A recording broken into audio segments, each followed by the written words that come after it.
Hello, hello, c'est Davina, vous allez bien? Aujourd'hui, on va parler d'une pierre dont tous les fans de vampires vont adorer. La pierre que le beau Delmon Salvatore a portée. La pierre que le magnifique Klaus et Dangereux a portée. La pierre qu'Elena Gilbert a portée après sa transformation en vampire. Vous aurez compris, on va parler de lapis-lazuli, qui évidemment a un autre sens en lapis-lazuli que d'être une bague du jour pour les vampires. C'était une petite anecdote à ma série préférée. Alors, je vous la remonte de plus près, vous voyez, elle se présente comme ça.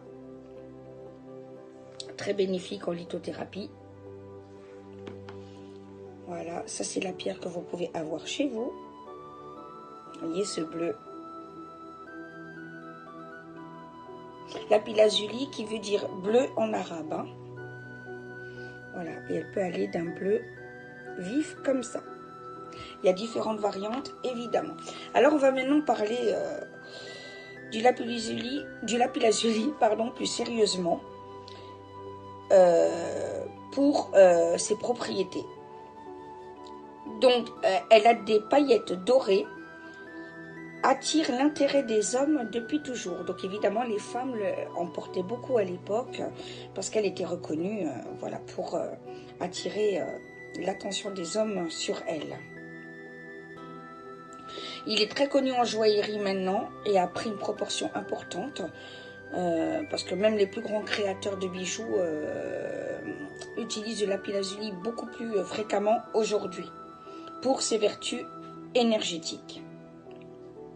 En lithothérapie, cette pierre stimule la créativité, elle contribue à l'évolution de l'esprit en rendant le mental plus clair, plus concentré. Il joue aussi un rôle pour développer l'intuition. De ce fait, il aide à avoir des réflexions plus en prise de sagesse en étant à l'écoute des faits et des intuitions. En Égypte, c'est une pierre de sagesse souvent sculptée en forme de scarabée. Elle pourrait être utilisée par les voyants pour aiguiser les perceptions, mais aussi par les plus grands nombres, car un esprit clair, ça ne fait de mal à personne.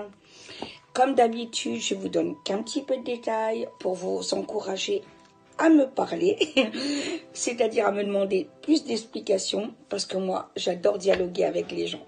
Voilà, à très bientôt pour une nouvelle pierre. Je vous souhaite en attendant plein de bonheur, et n'oubliez pas, si vous vous transformez en vampire, du lapis-lazuli, votre bague de jour. Bisous, c'était Davina, je vous aime.